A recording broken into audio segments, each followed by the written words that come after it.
In 1967, Sean Connery bowed out of the role of James Bond after You Only Live Twice, which left a gaping hole in the franchise. Producers elected to continue the films after recasting the lead role, but keeping practically everything else the same, which gave us one of the most unique films in the franchise, and one of the best, but also, let's be honest, the worst actual James Bond, g'day, on Her Majesty's Secret Service.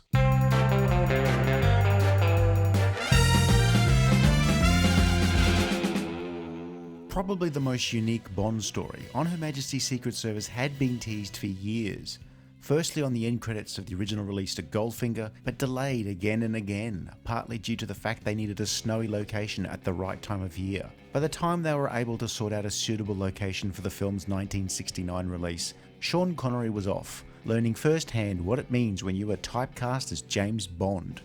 That left producers Harry Saltzman and Albert R. Broccoli with a decision to make. They could wrap it up, now that the spy fad had faded in the wake of popular youth-oriented movies like Easy Rider. Those films made Bond look old hat by comparison. Or they could recast and continue the franchise. Various actors were sniffed out for the role, but few were right for the part or available. And then they met a young Australian model/salesman living in London. He wasn't an actor, but he looked the part, and apparently lobbied for the role in a way that was once called moxie, then gumption, but these days we'd call it stalking, and it would likely result in a restraining order.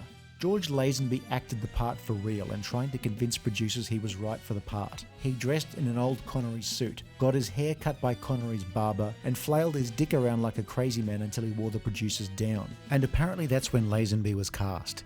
It's also coincidentally the almost last convincing acting Lazenby did in his association with the role. It's amazing to think that George Lazenby was the best choice at the time, but when you consider the other frontrunners for the role, maybe he wasn't so bad. Lazenby is Australian, but you wouldn't know it. Get your hand off it, Blofeld.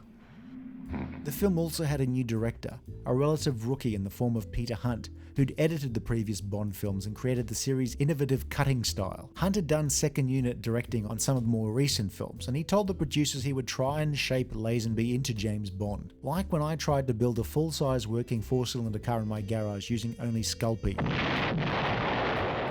Hunt wanted to populate the film with experienced actors to try and compensate for Lazenby's shortcomings as a performer, so he got really experienced actors. It's like why cars now have airbags just in case of a horrendous crash. Oh, this never happened to the other cunt. Lazenby is excellent in the action scenes, and he's also quite tender in the romantic scenes and the sad moments. But in general, he's out of his depth trying to do a half-baked impression of Connery with his swagger and confidence. Saying the lines and meaning them are two different things. A very large chunk of the film has Bond impersonating George Baker's character, Sir Hilary Bray, with Baker dubbing Lazenby for a substantial portion of the film. I mean, it could easily be that any one of you here is related to a royal house.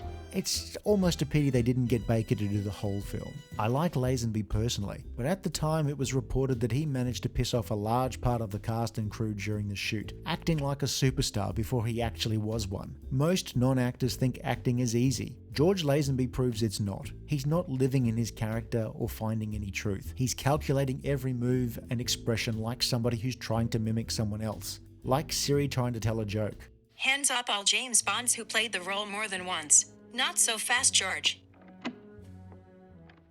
Lazenby looks the part though. Bond in Fleming's novels was meant to be an experienced agent in his mid to late 30s. Connery was 32 when he took over the role. Roger Moore was 58 when he last played the role. A modern viewer might put Lazenby at, 40 to 50 in this film. He was 28. Lazenby in the end does a decent job, and it's a shame that he never did another Bond to see if he could improve, but we'll come back to that later.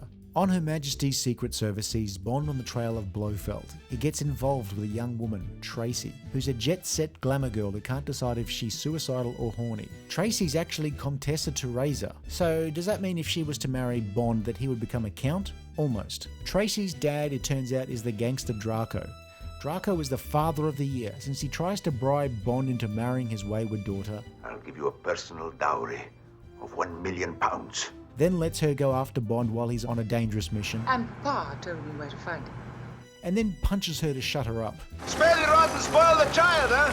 Blofeld has been browsing Ancestry.com and decides he wants to be a count, but again, he's one letter short. So he hits up genealogist Hilary Bray about confirming his hereditary title. Bond impersonates Bray on a visit to Blofeld's lair atop a mountain, and this time it's just the ski resort, Piz Gloria, now fronting as a research institute aiming to create vaccines to cure young women between the ages of 19 and 19 and a half of their allergies. This may date the film, since not one of them has an allergy to peanuts, gluten or lactose, and not one of them posts anti-vax nonsense on Instagram. Along the way, Bond and Tracy have fallen in love, with the series' first and so far only musical montage sequence. They even go so far as to get engaged, then married, Mr. and Mrs. James Bond. and finally this is Lazenby's best scene as Bond, crailing his dead wife and quoting Louis Armstrong's song. Tears in a Bond film that makes you cry. 50 plus years later, this scene still has an impact. There's no hurry, you see. We have all the time in the world. Bond's lost women before. He's even been in love with one or two. But here he's allowed to show sadness. Tracy remained canon, mentioned in passing in several Roger Moore films, where she is shown to be a raw subject for Bond. Many lady friends, but married only once. Wife killed. All right, you've made your point. But before that tragic moment, Tracy, played by former Avenger and future Queen of Thorns Diana Rigg, had to be, at various times, tough, vulnerable, thrill-seeking, and most importantly, someone in love. Theresa was a saint. I'm known as Tracy. Diana Rigg, of course, being an excellent actress, really lifts the film. Well, Tracy, next time play it safe and stand on 5. People who want to stay alive play it safe. Please stay alive. At least for tonight. Blofeld is back, but for whatever reason, looks and sounds nothing like the series' previous and admittedly inconsistent attempts at portraying Blofeld. Oh, look at the pretty kitty cat! Telly Savalas, big and American, plays an erudite and articulate character in contrast with his usual tough guy roles of the time. If you can get past the BS that Blofeld doesn't recognise Bond or that he looks and sounds nothing like Donald Pleasance, Savalas is an excellent Bond villain, and is one of the few times in the 60s and 70s where the main villain is a physical threat to Bond. You'll be very useful in helping to convince the authorities that I mean what I say, and I'll do what I claim. The girls in Piz Gloria were probably more experienced actors than Bond. Ruby seems preoccupied by the 4 balls on his coat of arms. It's true! There's Joanna Lumley in a break with tradition before she was cast in The Avengers. And there's Space 1999's Catherine Schell. Their chaperone is Irma Bunt, and in a horror scenario for Bond, he ends up in bed with a middle-aged woman. The new Bond is introduced bit by bit in the pre-credits sequence, slowly before a full reveal. Good morning. My name's Bond. James Bond. No on-screen explanation about why he looks different, with the titles showing off clips of previous movies just to reinforce the fact that this is meant to be the same Bond series, just with a slightly different guy in the title role. This is in the days before reboots, and for a while the producers toyed with trying to explain the change of actor by some bullshit reason like plastic surgery, which people in 1960s spy drama seem to have an optimistic view of how effective it was. It must be said, as a film that marked a transition point from the aesthetics of the 60s to the 70s, some of the interior decor has dated about as well as a glass of milk during a heatwave. Lashes of garish colours looking like a clown exploded in a paint factory. Some of the costume choices are also suspect, with Bond himself looking like a barely passing grade from a first-year fashion design student. On Her Majesty's Secret Service has a lovely score by John Barry, and the direction and cinematography are the best of any of the 60s films. Lazenby aside, it's the best made Bond film for decades, the best acted, and has some exciting action scenes, almost completely gadget-free. By the end of the film, you could see some potential in any future Lazenby films, except there weren't gonna be any, at least not ones where he stars as James Bond 007. George Lazenby's career as Bond and after Bond is best described as snatching defeat from the jaws of victory, just like when you go to McDonald's and order the salad. Earlier we talked about Lazenby not always endearing himself with the producers and crew. Broccoli and Saltzman were trying to get Lazenby to sign a contract for future films, but Lazenby, listening to some exceedingly bad advice, Thank you, Q, but this time I've got the gadgets. I know how to use them. declined the offer and announced that he wouldn't be doing any more Bond films. He wanted to do stuff that would play better with young people. You can probably count on one hand the type of film he was referring to that anybody remembers now. But at the time, the lure of that market made getting a short haircut every 2 years to play Bond seemed like a bad move. But it didn't work out that way. Bond endured, and most of the so-called youth films of the era had disappeared like D.B. Cooper.